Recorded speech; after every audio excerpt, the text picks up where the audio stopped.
The mountain mist lay thick and low, pressing down like a damp weight. The air was saturated, heavy enough to taste.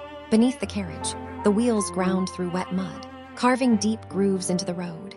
Grooves so dark and gouged that for a moment it felt as if they were not cutting through earth at all, but through the tangled, chaotic remnants of her old dreams, crushing them into ruts she could never climb out of again. Jin Hua lifted the edge of the curtain. Cold wind, laden with moisture, slipped into her sleeve like a thin knife. The fog in the distance churned and rolled in pale layers, swallowing the road, swallowing the trees, swallowing everything that should have been clear. Then a long cry, sharp as an eagle's shriek, split the mist in a single stroke. Hooves answered immediately after. Rapid, tight, urgent, like war drums striking on stone. Her chest tightened.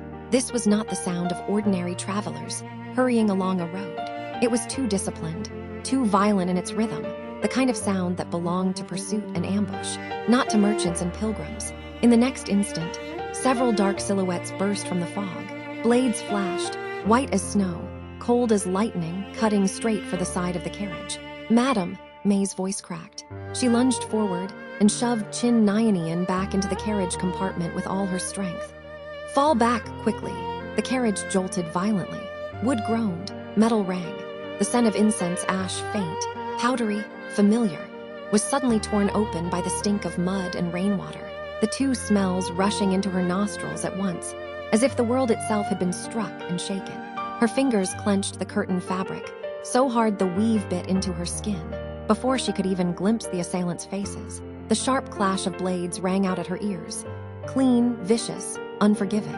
And then, in the middle of that chaos, a voice arrived. Cold, so cold it did not sound like it came from the road outside at all, but from a sealed place deep inside her, echoing across years like a sentence flung through time. "Jin Hua, do you know what you're doing?" That voice cut into her heart like a knife. It was as if her entire life, her choices, her shame, her desperate bargains, were being seized by the throat and forced back into a memory she had tried to bury and lock away. In that instant, the past flared open in her mind, clear, vivid, merciless.